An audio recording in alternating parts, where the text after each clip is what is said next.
Sounded good though, didn't it?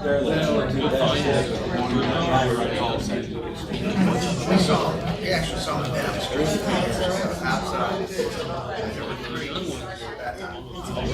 Outside. Good afternoon, everybody. We'll call our meeting to order. Thank you for being here. Thank you for everyone who came to our meeting this morning. Have a little bit of wind at Missouri Southern today, but not nearly as much wind as we've seen at different times, so I guess we'll be thankful for that. First item of business today will be to approve the February 16th minutes. Chair would entertain a motion to approve those minutes. So moved. Second. Have a motion and a second. Is there any discussion or corrections to those minutes? Hearing none, all those in favor indicate by saying aye. Aye. And opposed, same sign. That motion carries. Our first report of the day will be from our treasurer, Mrs. Linda Ice. Good afternoon, and we'll look at the financial statements as of February 2018. And the first thing we'll take a look at is the cash graph. And you will see a very large number on there. It reflects cash at about $19 million for February. And this is about a $2 million increase over the prior year. And I wanted to let you know that really that is a timing difference. Last year, as you'll recall, we had a lot of construction going on campus, Reynolds and the Child Development or Lion Club Academy. So we had all of that going on. We were paying the cash out of our own pocket.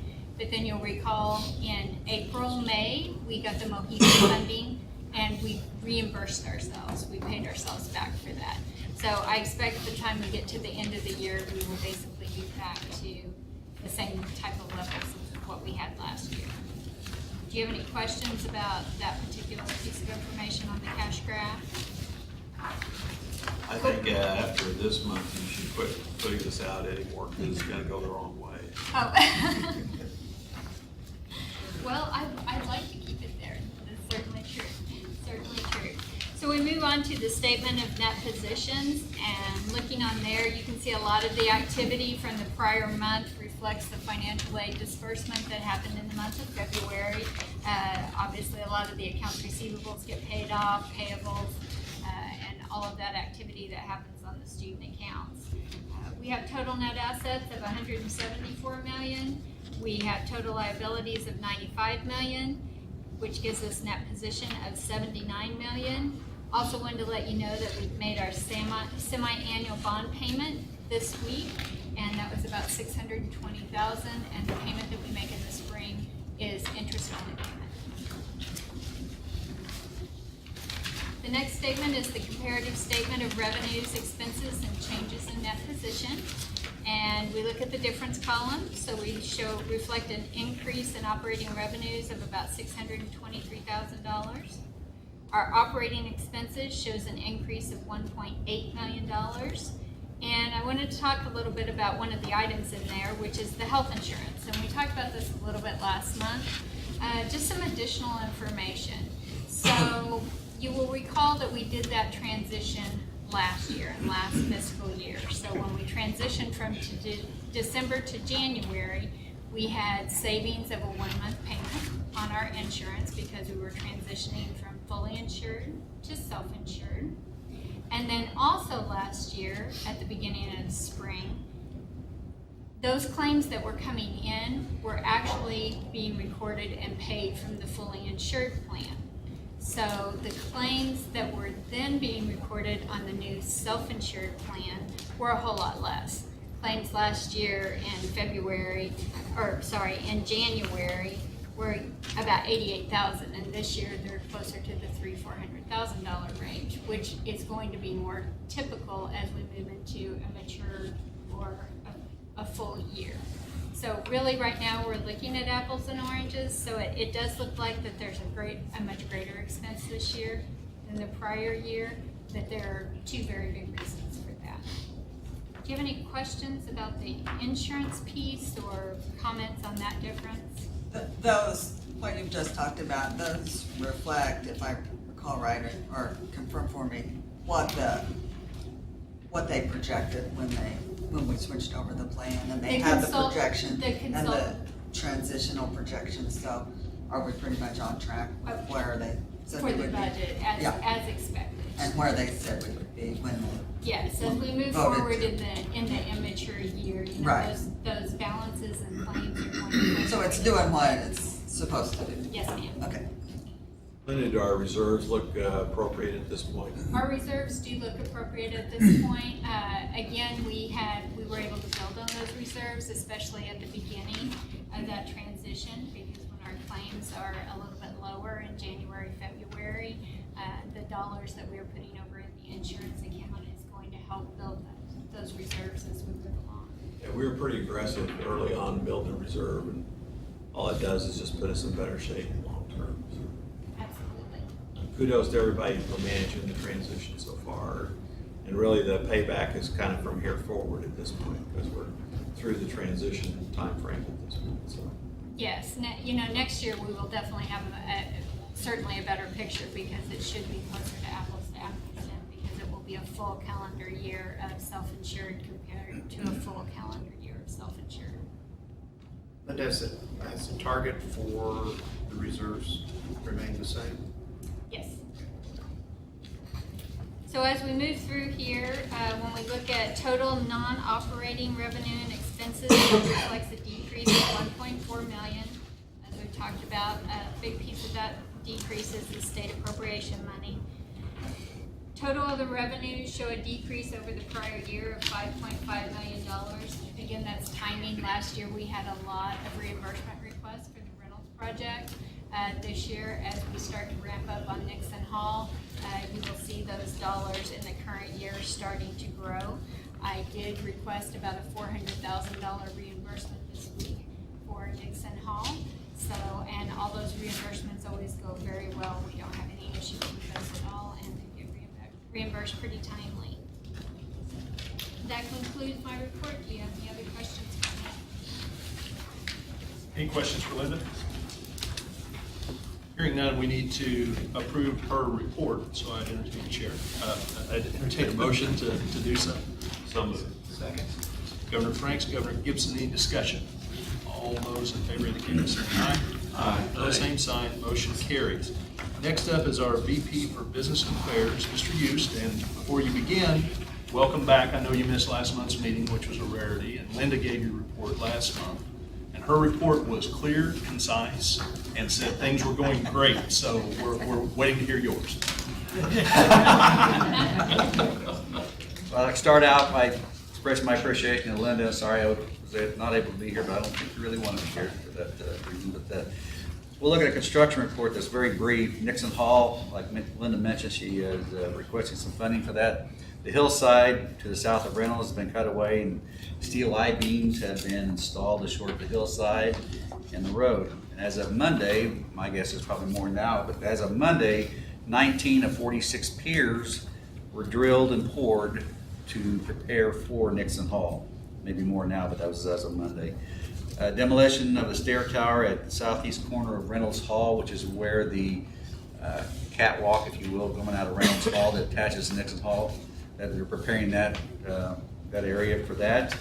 This facility should be open a year from now for the spring semester of 19. The stadium renovation, architects were on campus a few weeks back to discuss with us a lot of various meetings that they had with various constituents, the stadium as well as your residence hall. I know that Linda had the cat out of the bag with the report last month, which is great, so y'all can address some questions to her. But we discussed both the stadium and the residence hall projects, and right now we're just still in conversations with the architects as far as the design, and mainly for me the costs related to both of them, and whether or not this is something we want to pursue at this time, or do we want to wait on either one or both. But anyway, more to come in the near future on that. That's all construction. I'm not even going to touch on the trail project because it's a whole other can of worms. But anyway, the budget process is a fluid process right now. We are kind of waiting until the dust settles at the state level in Jefferson City before we decide to set tuition. Hopefully, we will be able to come to you at the next board meeting to set tuition, but I'm not going to guarantee you that. Still crazy up there, Jeff City. So we're optimistic that we'll have a budget meeting next month. Is that the fluid plan right now? Our plan is to have a budget meeting next month. Yes. We really need to set tuition as soon as possible. Understood. That's it. Any Okay. questions? Any questions? I could tell I was missed, by the way. You really were, I but know. your report too was clear, concise, and everything's going great, so that's what we want. Follow her. There you go. Jared Bruggeman couldn't be with us today, but Justin Maskus is going to give his report. Welcome to the board, Justin. Thank you. We've just wrapped up our winter sports season. Men's basketball team finished second in the conference in the regular season standings, went to the NCAA regional, and our head coach Jeff Boschee was named the MIAA Coach of the Year. Great honor for him. CJ Carr he was named first team all region, both a couple of different publications as well. Track and field, we finished up the indoor championships. The women's team finished 11th, the men finished 16th. In all, we had 7 All-Americans, and then one national champion. Emily Presley in the pole vault won her 3rd national championship now. Also, Allie Heckemeyer won the Elite 90 award. Basically, that award is given out by the NCAA to one male, one female athlete at every championship for having the highest GPA of any in their gender at that championship, and she's won it twice now. And so she won it at last year's outdoor event and won it at this year's indoor event, and most likely if she qualifies for outdoors again, she'll win it again in the outdoor season. So she has a 4.0 in kinesiology. Baseball team has started off pretty strong. They're 17-3 overall, ranked 11th nationally.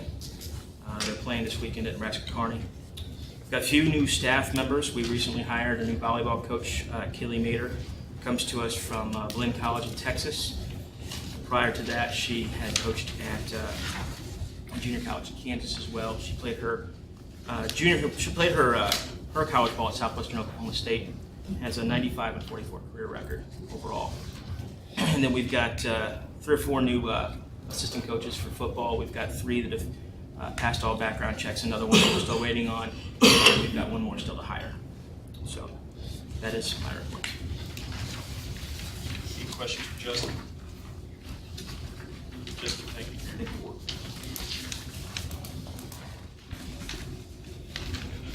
Next up is the report of our Executive Vice President, Dr. Hodson.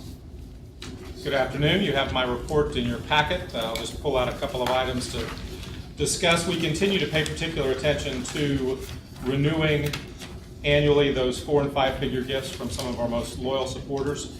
And so on Wednesday, we had a leadership annual giving lunch, had over 100 people who routinely make a $1,000 and above gift each year to the institution. It was a very nice event, and had a great presentation from the president about some of the student success stories we have here at the university, but we are constantly trying to think of ways to renew them, and when we look at the statistics at the end of the year, we should see progress in bringing those gifts back year after year.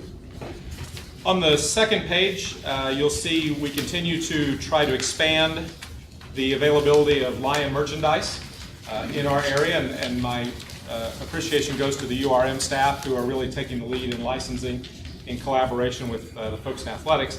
But you can see that for the first time, the Joplin Target has placed an order for Missouri Southern merchandise to be carried later this fall for the Christmas season, and so we're very excited about that. And then finally, from my report, you can see on page 3, today, in about 45 minutes, we will be closing on the acquisition of the Downtown Library Project. The Missouri Southern Foundation will own that facility at the end of the day, and we will begin to work on a fundraising campaign for the renovation of that facility, turning it into a downtown campus for the institution. I also have provided you some a spreadsheet that we used. Dr. Marble and I have both been to Jefferson City in the last few weeks, talking to our legislators, and I have to remind myself that just about the time I'm sick of repeating it for the 100th time, they're just beginning to assimilate the message. And so pages 1 and 2, the green and the blue, are graphs that we use routinely in Jefferson City. We talk about our place in total funding, which is at the bottom of all Missouri institutions. We talk about our place in tuition and fees, which again is at the bottom of all institutions. But we are constantly trying to think of new ways to tell this story. And so pages 3, 4, and 5 are a new take, not necessarily new as in we're the first to do it, but certainly we've not been as blunt with our message as we are on pages 3, 4, and 5. And we use this at that Leadership Annual Giving Lunch on Wednesday to try to share with our most loyal constituents the reality of our funding situation. So the orange page, if other universities had our state appropriations per full-time equivalent, how big of a loss would they take? And you can see those numbers out to the right. The purple page, if other universities had our tuition and fees, how would that impact their budget? And you can see those numbers out to the right. And then let's add those two numbers together on the last page and see if everyone lived with our financial reality as far as state appropriations and tuition and fees, what sort of a loss would that mean for them financially at different institutions across the state. So again, the same message, but a different take on it, and one that the constituents on Wednesday seemed to respond well to it. Carlos, I know you were there.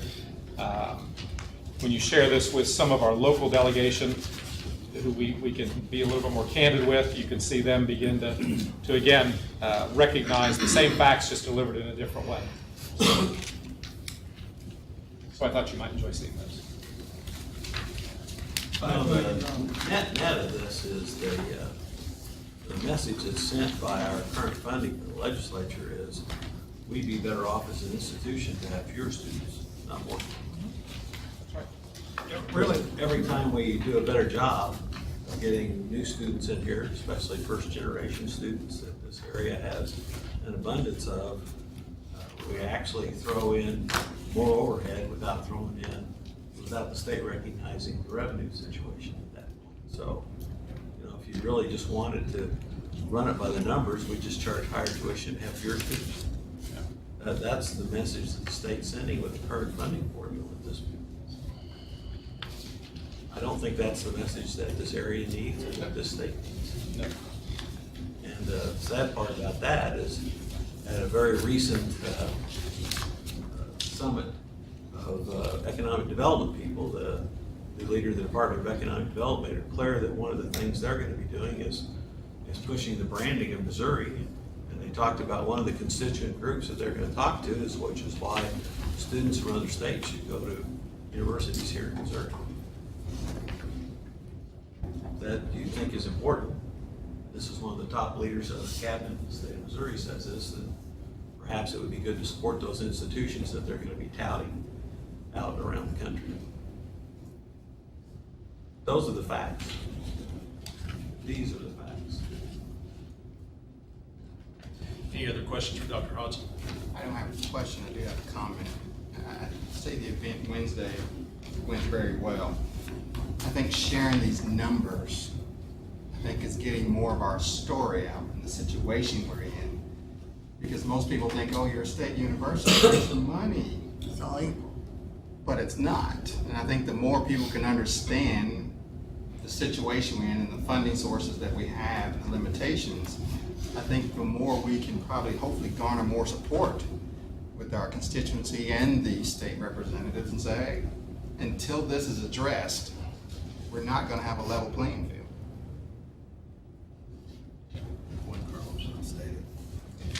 I want to thank everybody who's been involved in Jefferson City, especially this year. I know it's hard work, very difficult work, very frustrating work. It's also some of the most important work we've ever done here. So I very much appreciate that on behalf of the board. Second thing, I'm glad to see this comment about Target in here getting more in our local stores. I have people ask me all the time, why can't we find more of the apparel, that type of thing? So that's a really good move too. Good work. Well, I think when you see a major retailer like Target Yes. carry it, others, there'll be a ripple effect Yes. throughout the market. So Sure is. I have forgotten to mention this over time, but I was in JCPenney's over Christmas and they asked me about Southern material in there, so somebody probably ought to contact them. yeah. This was just a local gal who ran that department. I don't know where she is in the purchasing supply chain, but somebody at least ought to go over and talk to her. 'Cause they had expressed an interest in it when I complained about the other universities that were represented there. I hope she's a graduate of the Plastic Business School now. Well, they said they're interested. They'd like to do it. So That's for sure. I'm sure Brett, we thank can give you them for the your opportunity. Thank you for your report. Next is our the report of our Provost and VP for Academic Affairs, Dr. Carson. Thank you. My report's a little bit different today. It is in your packet. I have shared that I don't know that we've ever had a busier month here at Missouri Southern and brought less to actual closure in process. Maybe it's just the time of year. I think this year is particularly representative of that statement. But these are the areas in academic affairs, and I hesitate to say just academic affairs because many of these tasks are shared, or they're collaborative tasks between student services and business services and academic affairs. But I told the guys that I go first, so if they're my report first, I'll then. But I really do appreciate the collaboration, and it really has taken a village these last couple of months. So just a few updates about some things. Core 42 continues to occupy and consume a major part of our time in many different departments. We did hear final word that the state would consider issues related to Core 42 until March 31st, and then by April 15th, they would let us know what the Core 42 will actually look like for final implementation again for the fall. For us, again, it involves altering the actual degree plans of every single degree that we offer, every single major that we offer. A whole bunch of new programming involved for degree audits that we just recently acquired and got programmed as well. But what we really have to start now is we know what the state demands us to do. We know what we can do. What we have to decide as an internal governance is what we want to do.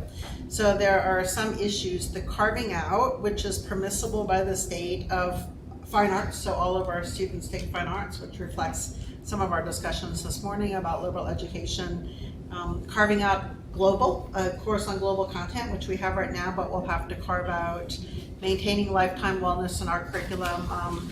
Really four big decisions that we're gonna have to make going forward in internal governance. We don't have a bunch of time, obviously, and we really haven't been able to start it prior to now because the state has not finalized a lot of its plans, but we are daily on top of that and keeping up with the changes.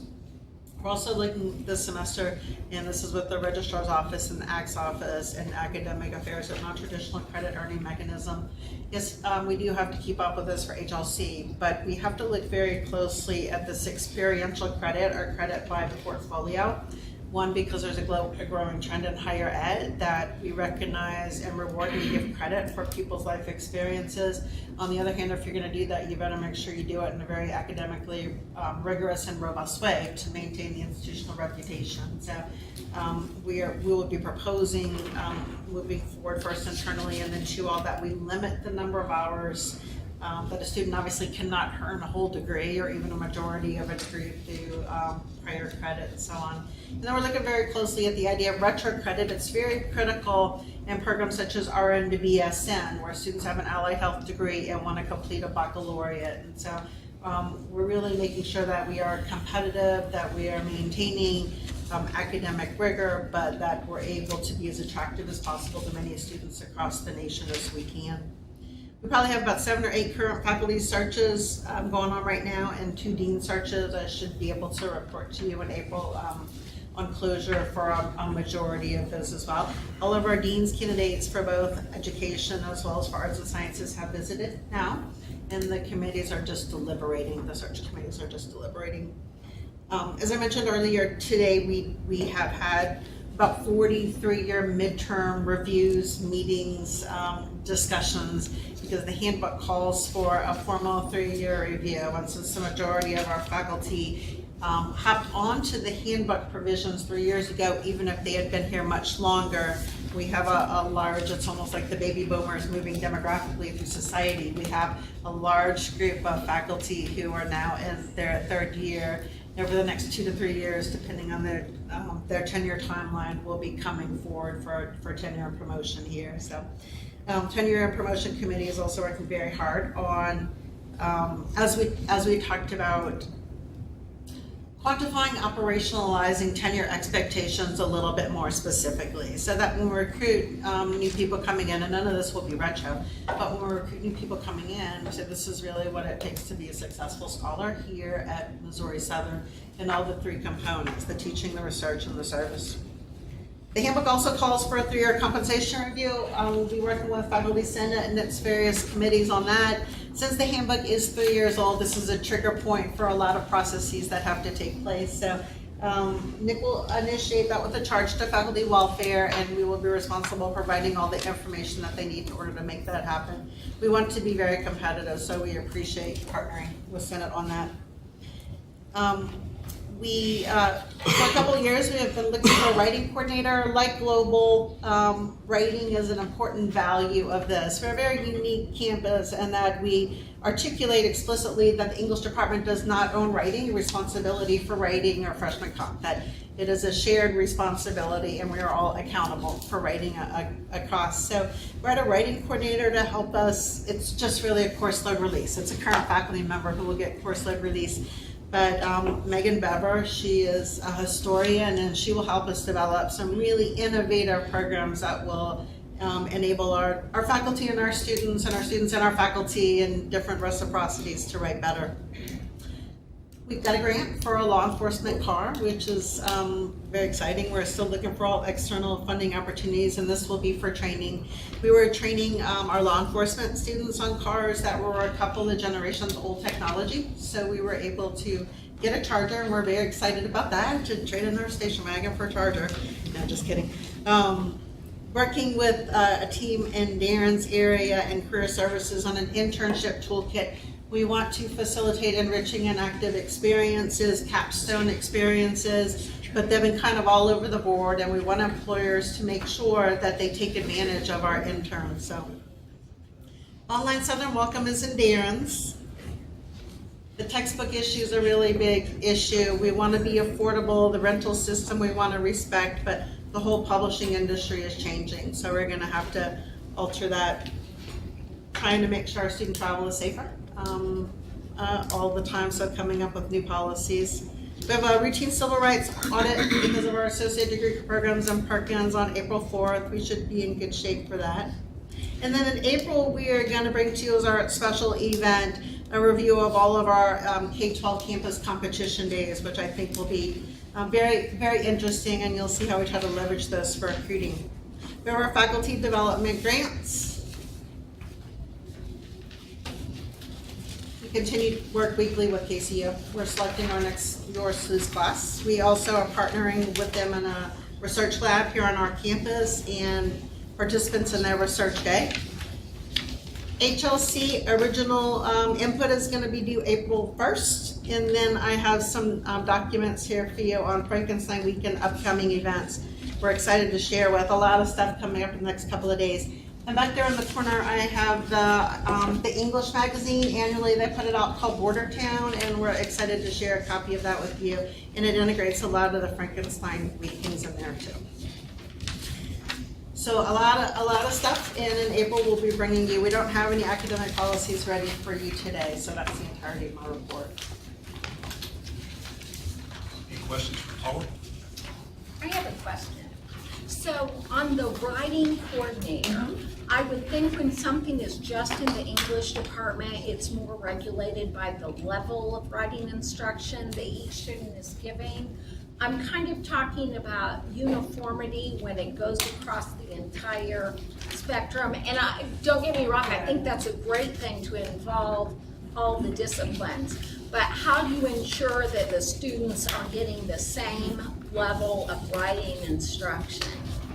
Well, they all do take freshman comp 1 and 2. More and more students are coming to us with dual credit in that area. But I think that there are a couple of ways we do that. One is that we distinguish between learning to write and writing to learn, and we understand that first you have to be able to write, have the basic fundamentals of writing before you can apply it in your literature. The second thing we spend a great deal of time on is helping the faculty and providing resources on grading writing, assessment of writing. And when you have a rubric, it's sort of articulate, it's what the standard protocol should be for writing. And in my packet on the very last page, you'll see that a really good example, we're having a writing committee, teaching and learning, or having a day of professional development, and a lot of those relate exactly to that question. How do we do that? How do we make sure we have the nuts and bolts covered before we have more customized solutions to writing. But I think that all the time we try to do that through standardizing assessment and what is writing and what does it mean to us generally. Any other questions for Dr. Carson? Thank you for your report. Next up is our VP for Student Affairs, Mr. Darren Fullerton.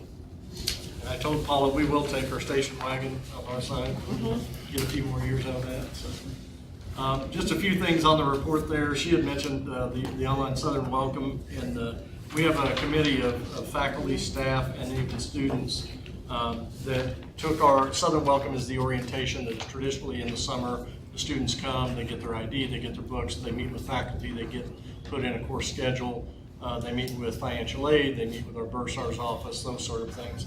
On average, we've had about 200, 250 out of our approximately 1,000 freshmen each year that cannot make it to Southern Welcome physically. And so the online Southern Welcome will be an outreach to those folks, folks that due to distance, time commitments, emergencies that just can't get here for the face-to-face. And so they rolled that out and shared their plans with Dr. Carson and I this week. We're excited about that.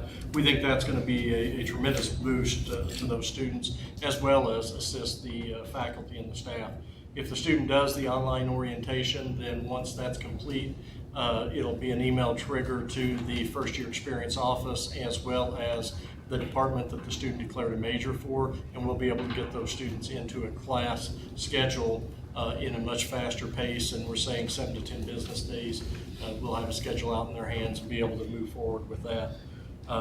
With that in mind, the next comment on orientation there, just to let you know, the April 24th and the June 19th dates, due to facility limitations, and then also of how many that we can logistically serve in a efficient fashion, we limit it to about 125 to 145 students.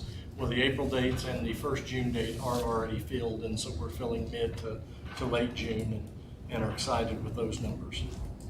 University Experience Subcommittee. University Experience is an umbrella, and it actually has different academic programs under that. The University Experience Freshman Seminar, which is UE 100, Career and Life Planning courses for the undeclared students, which is UE 105, and then our College Academic Skills support class, which is UE 150. This committee has gone through at least the UE 100 in a very rigorous format, revamped that class, and they're submitting it through academic policies right now with their revised syllabus and changes. This semester they're focusing on the College Academic Skills course, and we'll submit those changes in the fall, and in the fall they'll review the Career and Life Planning course and submit those changes. A couple of positive notes. The summer Pell Grants are available, and you'll remember in the last 10 years we've only had 1 year of summer Pell, and that was several years ago and have gone away. If students are Pell eligible, they can be eligible for Pell Grants this summer as well. They still have to be in a minimum of 6 hours to get partial Pell, but again, we're doing outreach to those students because, again, about over 60% of our students are Pell eligible, so we hope that this will help with summer.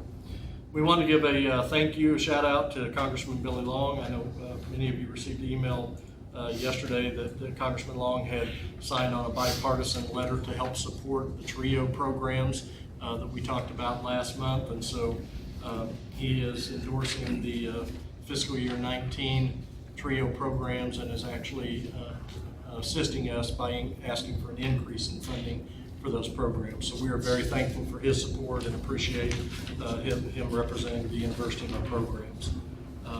Just on the back page, there are several things for you there, some important student dates coming up, but I just want to point out the Dress to Impress. I know most of you follow that. You probably saw that on the news. That was Wednesday. We had tremendous support from students, faculty, and staff, but also community members. 328 students were served in that event.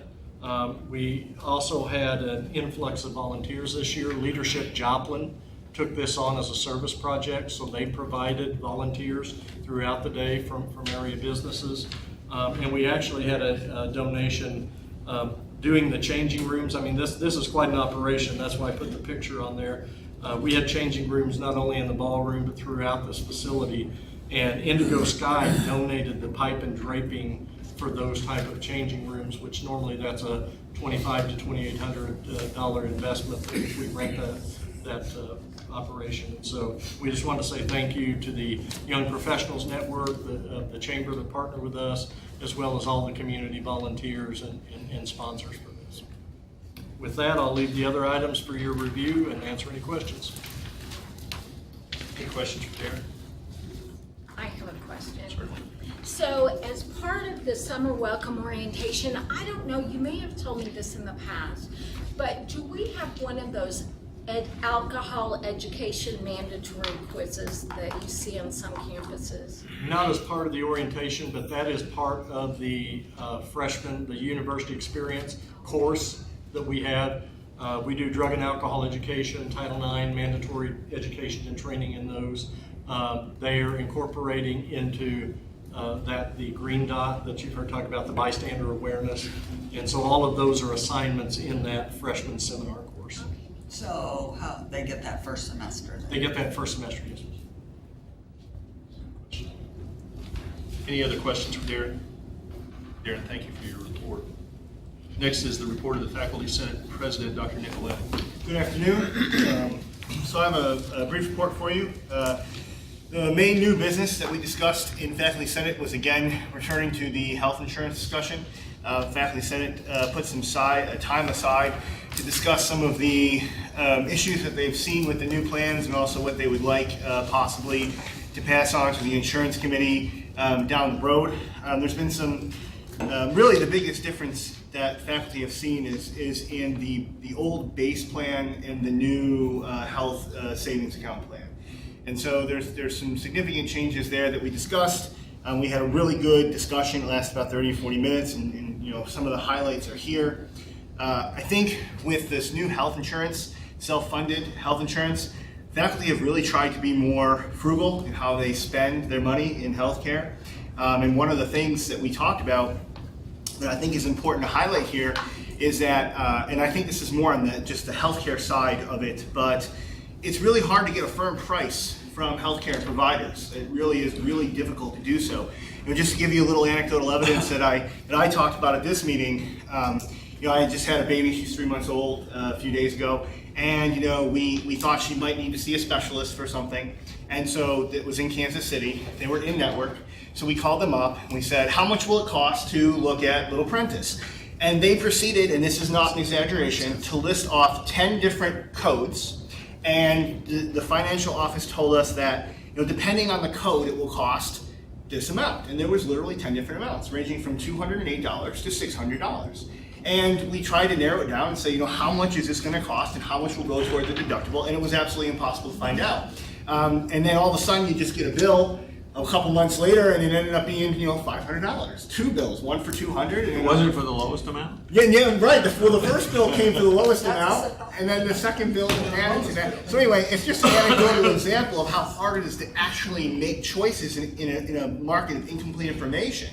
And so we discussed this, and we discussed, you know, many faculty have come to me since the new self-insured plan and told me that their drug and prescription prices have gone significantly higher. And so we talked about it, we came up with some suggestions. I'm going to compile this information and send it to the Health Insurance Committee. And then I've also published the dates of all the Health Insurance Committee meetings so that faculty can go to those. And then lastly, one of the most important things we're working on in terms of healthcare is trying to get these insurance committee meetings earlier. So we might not be able to change the cycle of healthcare, but if we can make those decisions earlier, we can get more faculty input because they're just not here during the summer. A couple other things that you'll see soon coming probably to the board are going to be the office hours policy, which I mentioned earlier. It's going to come out of the faculty handbook. There'll be some new tenure and promotion language coming out of there. And as Dr. Carson mentioned, we are initiating, based on the handbook, the 3-year salary reviews. That's my report. Any questions for Dr. Nicoletti? I want to applaud, first of all, the faculty for getting involved with their health insurance system here at that point. The real problem with insurance in general, especially with health insurance, is it divorces the user from the cost of the system. They've never had to worry about that before at this point. And that means that people don't make choices at this point. So to hear the faculty proactively engaging and getting involved with this, that will be one of the biggest keys to the success of this plan, period, at this point. Secondarily, I noticed you didn't talk about the wellness initiative at this point. How's the faculty embracing that, in your opinion? I think relatively well. The people who I've talked to who are voluntarily participating in that thought it was good. I heard there was really good turnout at the wellness initiative. That is the long-term answer to all of this, is if we're healthier, we'll use the system less, and therefore it'll cost us less at that point. So I'm frankly very encouraged by what I'm hearing from you today. I'm quite certain the Health Insurance Committee needs the input that you're going to provide at this point, and I applaud the faculty for this engagement. Thank you. Governor Gibson. Dr. Nicoletti, in your first line, you mentioned a buyout policy. Yes. What is the buyout? Yes, so that was something, that was first order of business. Yeah, I should have mentioned that. So the administration, based on Hush Blackwell, right, the lawyers sent us a new policy regarding buying out your courses. So if you get external grant funding for some project, you're able to use part of that external grant funding to buy out a course. And so the idea was they wanted to specify what you needed to buy out, how much you needed to pay in for benefits, how much you needed to pay in to replace yourself with an adjunct, and make that more structured. We didn't have a buyout policy previously, and so with this new buyout policy, this will set the tone for that. It unanimously passed faculty senate. And I'll report on that at UC next time. That's where we have the campus policies at the University Council. So Thank you. I just want to know. I Caught your attention. got my attention. Understood. who's getting bought out? Understood. Where's the line? Governor Hirschman. Yeah, I want to circle back to the health insurance, and I don't know if this is a question or just I know it's got to be frustrating to have incomplete information about pricing and stuff, but has the insurance committee looked, or do we even know, is that really a function of being self-insured, or would that have been the case anyway?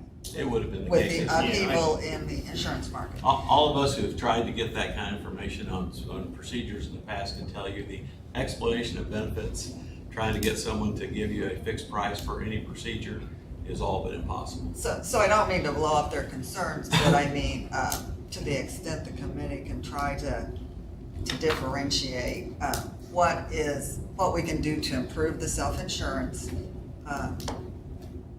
regardless of what it was in the past, because whatever it was in the past, it wouldn't have been that, even if we would have stayed with it. Well, when Dr. Nicoletti was asking for this information, they didn't care if we were self-insured or not. Right. As far as giving him that information, that's just the policy of that particular institution. That's part of it, but just as a follow-up, there's also some kind of discrepancy on what goes towards the deductible, and that has to do with our insurance. Yeah, and that's what I'm trying to understand. I sensed that the faculty was at least trying to understand from the insurance committee somehow this new plan worked. Right, and then it's really confusing. And that's just, if we could understand along with them what's a function of actually being self-insurance, what can we as a board really do to help or help them help, and what's just insurance? I think this dialogue is going to be very productive for everybody involved. I really do. The greatest thing is that they now understand it's their program and are looking at it even, tiers of different layers of premium coverage and things like that we didn't have. And our first year probably was not, we didn't have very many choices, maybe better choices, and these are good things. Yeah, the more they take control, the less they'll be frustrated by it. After conversations with Nick and the faculty senate, the insurance committee is going to have open forums. I think they're starting at the end of this month, before the faculty are gone for the summertime, so that they can express any concerns that they have with the insurance committee, and hopefully they can get some resolution to some of these issues. This is really no different than any other aspect of the GGOE at this point. It's all about creating visibility inside the system and then try to make the best set of decisions and choices that are possible. Will we undoubtedly make some changes down the road and get better at it? I'm confident we will, and I'm confident that this input from the faculty is going to be an integral part of that decision-making process. That transparency. Yeah. Certainly. Any other questions, Dr. Nicoletti? Thank you for your report. Thank you. Next is the report of our Staff Senate President, Mrs. Frazier. Yes, good afternoon. My report, I just wanted to start out by saying this past Wednesday, we had our own Green Dot training. It's an interesting training, and I really personally knew nothing about it, even though all the students seemed to know everything about it. I knew nothing. It was a great training. Hopefully we can change the culture on campus or anywhere we are to alleviate aggressive and unacceptable behavior toward one another. I wanted to point out that the presence of Dr. Nicoletti, I know you're not Joe, but Joe Blank and myself, we've been getting together and having lunch. And I personally wanted to break down any silos between the different groups. And I guess I wanted to get that transparent shared governance that we all are wanting. And I love that Dr. Nicoletti is working with the faculty for the insurance, about the insurance, because that's obviously going to affect and help the staff as well. So, so we're thrilled with hearing about it. I encourage the Staff Senate to be sure and go to the forums and to express their concerns and their ideas for what they're wanting in insurance. By the way, I hit my 400 points for my wellness incentive program. Just this week I checked it online on Cigna and there it was, 400. So I was like thrilled. So kind of a little bonus there. And also, just so you know, the Staff Senate members are very busy with their own committees within Staff Senate, as well as the university committees and even HLC committees. So, so they're a busy bunch of people. So, any questions for me? Any questions for Sharon? Stay involved. Yeah, stay involved. I really like what you're saying. I really like what you're saying, and same with you, Dr. Nicoletti. That's great. That's what we want. Do we have a system where you can share points after you go over 400? I'll talk to you about it later. I think somebody needs to call Lori and get out of the meeting, so that's what I think. Sharon, thank you for your report. What's the point difference between a healthy dessert and no dessert? Should've got something for that.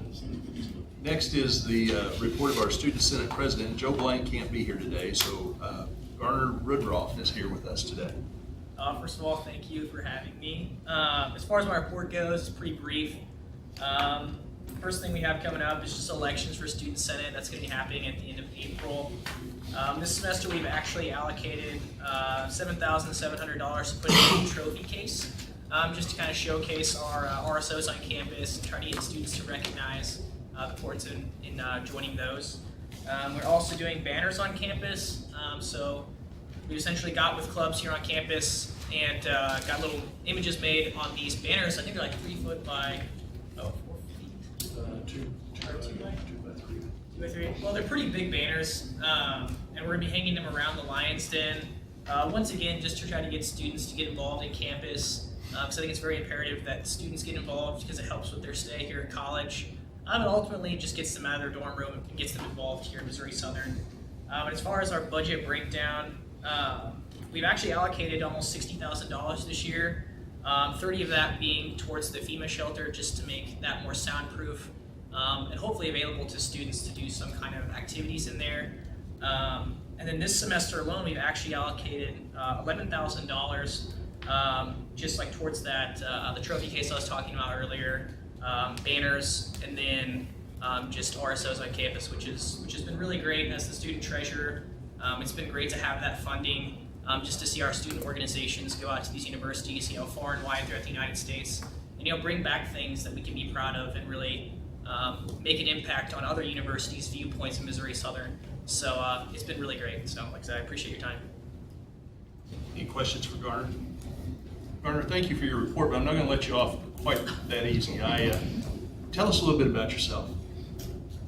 So I'm a 4-year senior here, so I'm graduating in May, which is awesome, with my bachelor's in pre-dentistry. I'm going to Chicago in August for dental school. I'll be starting up there at Midwestern, so I'm pretty excited about that. But yeah, I was an athlete here my freshman year, had a really good time there. I'm just super involved in campus. I really love the school, and I can't wait to come back one day and it's like, hey, I'm from Missouri, son. So. That's great. Gardner, thank you, and best of luck to you. That's you're dreaming big. I mean, that's great, and best of luck and congratulations to you. Thank you. We've already made sure the foundation has his contact Brad's information. got his name. We'll take care of it. Next is the report of the board committees, and we didn't have any committee meetings, but we did have a meeting at 10 o'clock this morning, a work session, to go over our mission statement, vision statement, and values. And I think we had a really good work session.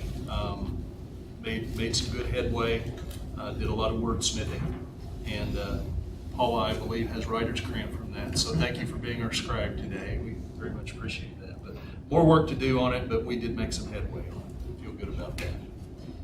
Next is a report of our president, Dr. Marble. Thank you, Governor Cumber. I'm looking forward to the day when my first item won't be budget report, but it still has to be. So some of this is kind of a repeat for you. You know where the governor's recommended budget with the 10% cut and to hold back 10% that we could earn back through performance funding. The House has taken a different position. They would put back, that's about $92 million in the 10% cut for all of higher ed. They would put back $68 million of that cut if all colleges and universities would agree to a tuition freeze. If not, then $38 million would be returned and $30 million would be put into Access Missouri. So I know that every college and university across the state are contemplating how to respond to that dubious offer. We're going to lose money one way or the other. It's just how much are we willing to risk. So there'll be some decisions made in the next couple of weeks. That's why we did not bring a budget proposal for you this month. We hope to have more information by next month. But as you can see from Mr. Yost and Dr. Hodson, we're way underfunded. There's just no other way to cut it. We're at $1,000 per student below the next lowest university, public university in the state, and $3,000 per student below average. So we've made that case all over the Capitol. To what degree of effect, I'm not sure, but we'll be deciding our position next week. We have a Kofi conference called Council on Public Higher Education on Monday, see what everyone else is doing. And our local delegation is working very hard on our behalf, I'll say that. So we may have some better news for you next month, we hope. The second item I had there is fees. You know, we roll all of our common fees into tuition because we don't want our bill to look like the health insurance problem that Nick described, where the students get a bill they can't understand and it has all kinds of fees. We're working on a plan where we can roll all of the fees in, even supplemental fees. But we don't have that quite ready for you yet either. So hopefully we'll get that worked out fairly quickly. And maybe next month we can present that to you too. So we have completely fee-free billing. Some good news though. MOCAP, which some of you may recall, was started about 10 years ago, maybe 8 or 9 years ago. The Missouri Center for Advanced Power research system. There's a lab in the Anderson criminal justice system that was set aside for research, for really battery research, along with equal pitching. Not much happened in terms of research, but there were classes developed and they're still being delivered online. This is a collaboration with our university, the University of Missouri, Columbia, Missouri University of Science and Technology, and Missouri State. But recently, we've had a battery company approach us to do some research and development and prototype development testing in that center. So hopefully that'll get up and running pretty quickly. And you just heard from Dr. Carson that we've signed a deal with KC Medical School to do some research in one of the labs in the annex building that we had down that we used in the transition with Reynolds.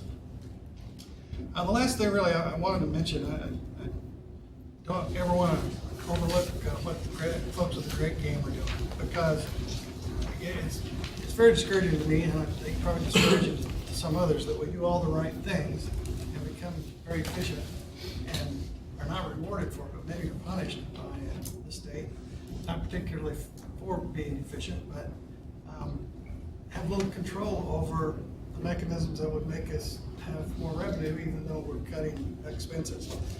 But they are not discouraged, and so they're working on a series of mini games that may be rolled out over the semester to help us be even more efficient. And we hope that we can, as I've stated before, put money back in. It's like putting blood back in the turnip. We're going to figure it out somehow, and we're going to keep working on it because these folks deserve it.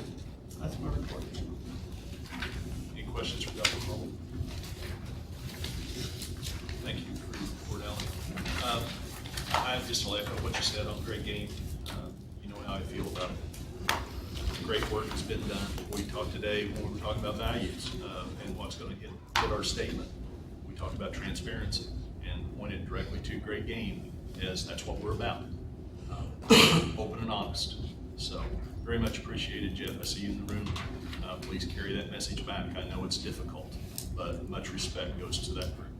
It's ironic that we're identified as, to come do workshops for other institutions, and yet cut the same amount as everybody else. That seems to me to be. They need to ask them for their appropriation. Share that appropriation with them. We're down to old business. Is there any old business to come before the body? Hearing none, we move to new business. First thing up is consideration of academic policies. I understand there are none. I've not come to policy, thank you. Okay. So next up, I believe you have a presentation on the Jazz Connection. Thank you. I'm always excited when I can bring you guys something fun and amazing. And it's also one of those things where, we labor here sometimes for many months or many years to try and get something done. And this is an example of that. We've all known that the music department is really a shining crown of the institution, and the students work so hard round the clock, round the months of the year, and we always wanted to figure out some way that we could preserve that we could record that professionally, and we could share that with others who are not able to hear and experience that live. And so we've talked about it, thought about it, deliberated how to do it, and then we actually had a team that did it. So led by Dr. Phil Wise, the jazz ensembles just released a CD within the last couple of weeks, really, that reflected it's a lot of the performances that they have been doing in the spring, but super talented and just really amazing. And so we're going to have a presentation on it today on their experiences and the recording studio on the product that I'm just so delighted to share with you all. It's in front of you right there. And I'm going to turn it over to Dr. Callie, whom you all know well, to introduce it. But to the students who participated, I just want to express my gratitude and my admiration for your work and for your dedication, and just an awe for your talent. And thank you for being here today with us. So, Dr. Callie. Well, I want to thank Dr. Carson for inviting us. We love showing off what our students do, and we're excited to talk about it. As most of you know, we have lots of events on and off campus all year long.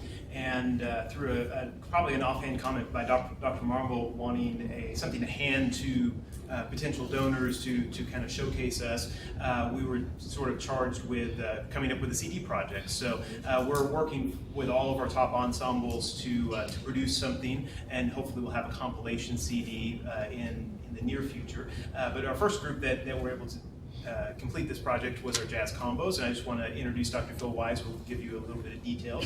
Dr. Wise has been with Missouri Southern since 1995, and he's a full professor. He's former chair of the music department, and really built this jazz combo from nothing. When he was initially hired, he wasn't involved in the jazz area at all, and then eventually took over jazz orchestra, and made that into a marquee group for us, and then developed this combo program, which has been so outstanding.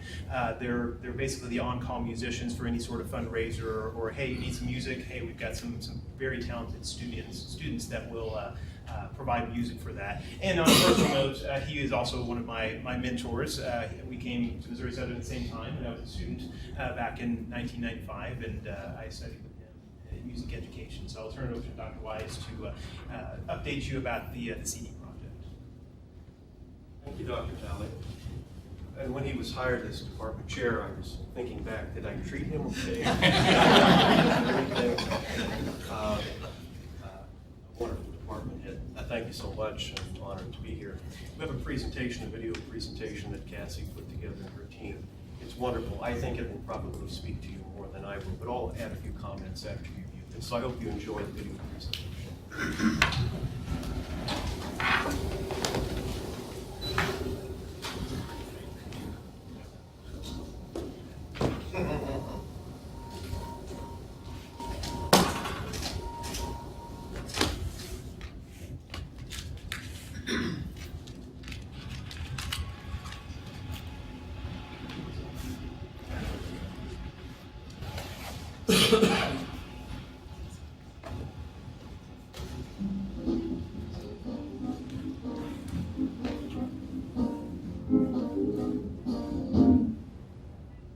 There's this thing in the back of your mind that every single note you play is now recorded, and it's there forever as long as someone has that recording. So it does put a little bit more sort of in your mind, but that will dissipate after a couple of run-throughs on the tune, and then it becomes the music itself and not sort of worrying about what's recorded.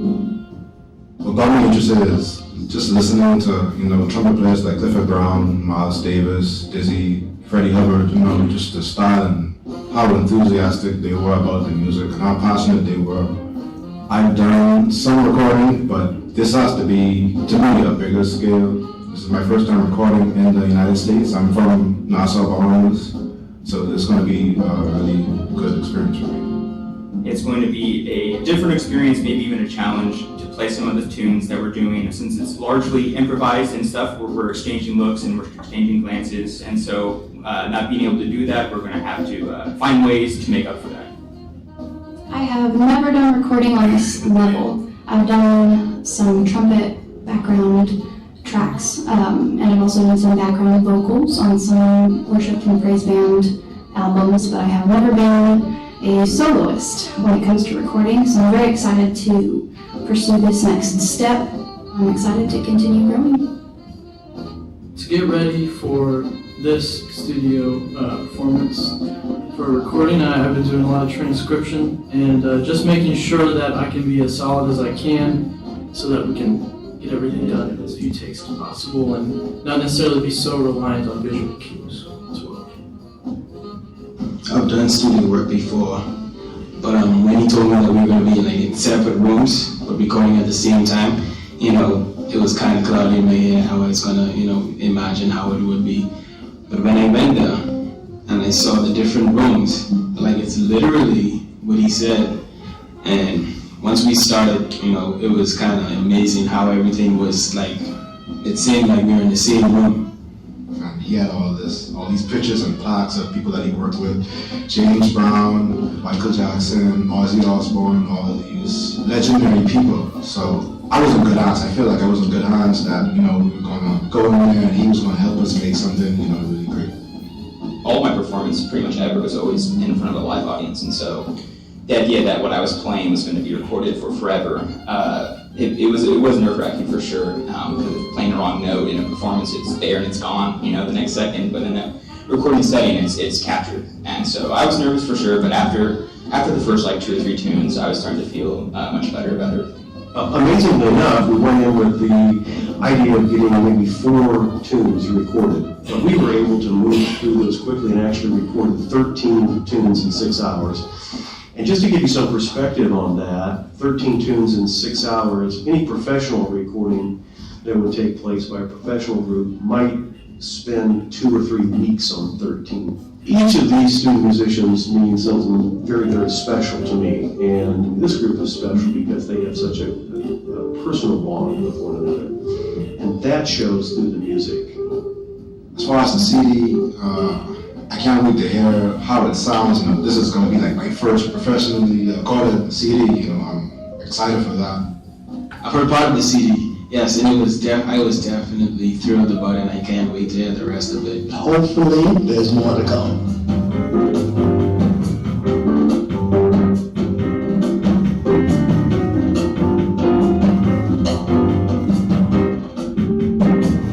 When marimba rhythm starts to play, dance with me and make me sway. Like a lazy ocean hugs the shore, hold me close, sway more.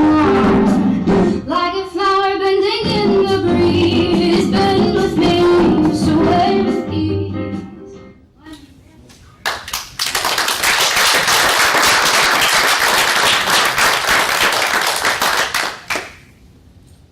Feel like dancing now?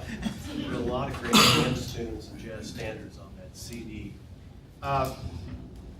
We're a very active jazz program on campus. We have 4 jazz combos that I direct and a big band, 18-piece big band. We're always performing. We just recently performed at the Joplin Area Association for the Blind and did a performance for them, and I will tell you, we have a following there. I was there last night with my wife to a dinner function, and I was autographing CDs for them, giving those to the community members. So we're very, very active with lots of performances taking place. This particular group that recorded is a group of 7 musicians, one of the jazz combos, and it's titled the Jazz Collective. We have 3 of those members with us today, and you just saw them on the video, so I'd like to take this opportunity to introduce them to you. Monza Campbell, Monza, stand up. He's our trumpeter from Nassau, Bahamas. Our drummer, Raymond Wilson, also from Nassau, Bahamas. And our very gifted tenor saxophonist, also from the Nassau, Bahamas. Yes, not from Sartok. This is Mark Knowles.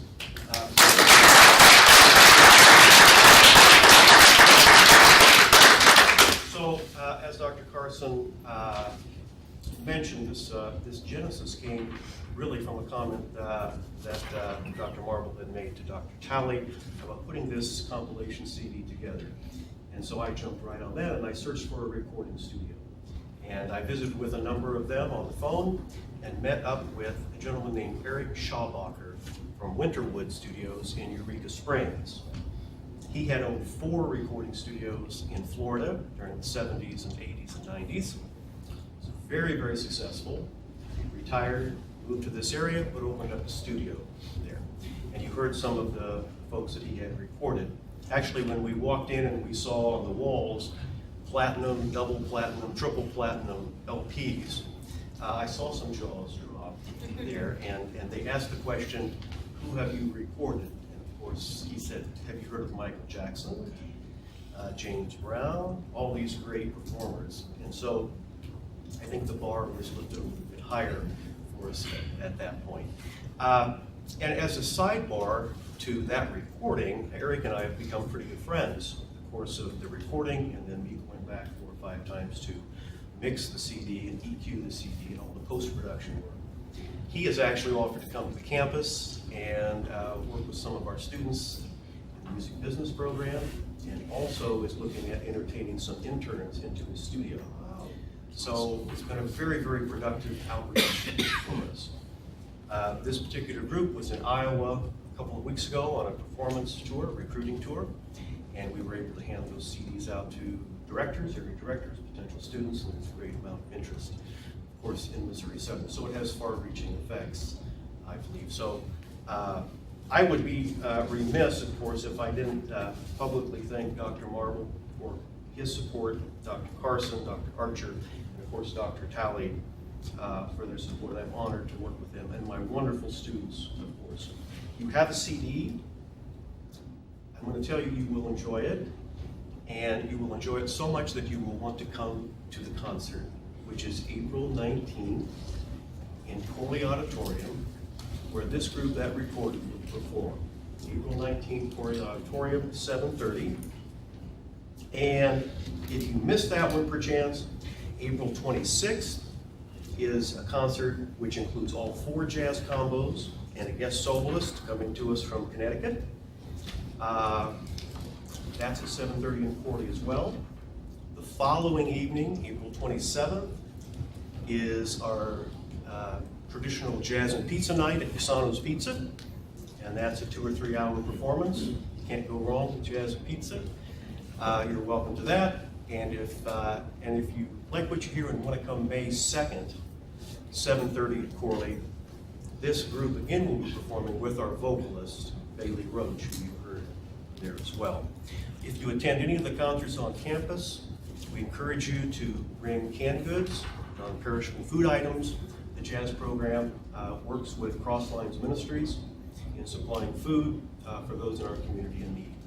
Once we collect that food, then the gentleman here take that to the food pantry and help with that. So we very much are supporting that. Again, my honor to present this to you. I hope you enjoy the CD. And if you have any questions for me or any of the students, we'd be happy to entertain those.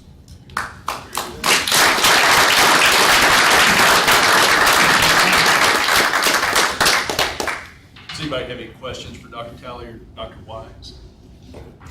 Thank you. Yes, thank you, gentlemen, and thank you for the CD and very good work, gentlemen, on the CD. We look forward to hearing it.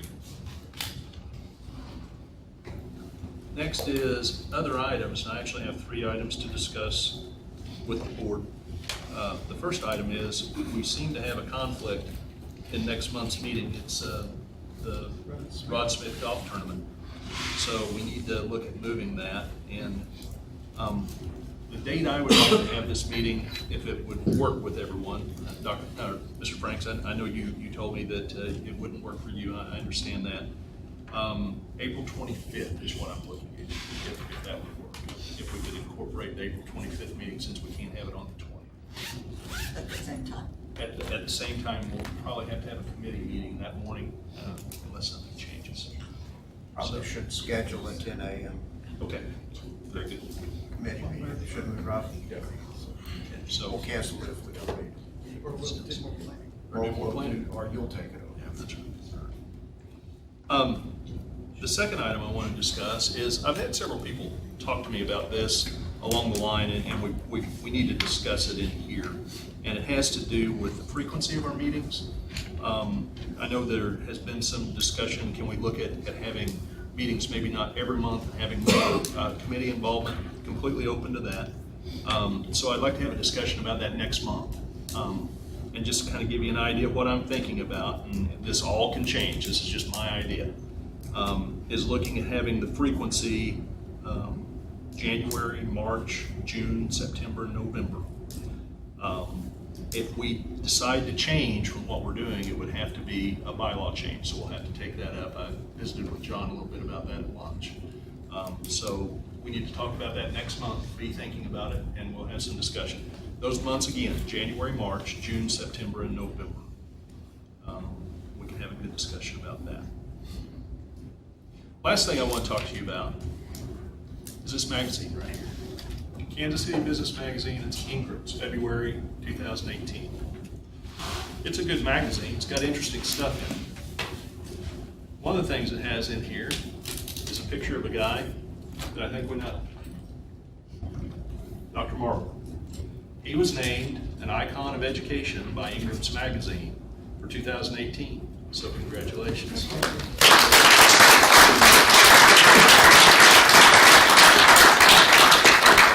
Means I'm getting really old. So I appreciate finding out about this. When he saw this, when I sat down, he said, "Who told you about that?" And I told him I wouldn't tell him who told me, Cassie. So congratulations, Al. Okay, I think that is all the items we had on the agenda. Is there anything else to come before the body? I have one item. Sure. And this is on behalf of Athletics Jared. The board members will also be getting an invitation to Southern Fest, since we've now changed our meeting to the 25th. And so we'd like for you to participate in that event on April 20th. Very good. Thank you, Carlos. Anything else? Hearing none, Chair would entertain a motion to adjourn the meeting. So moved. I have a motion and a second. All those in favor indicate by saying aye. Aye. Opposed, same sign. Thank you, everyone.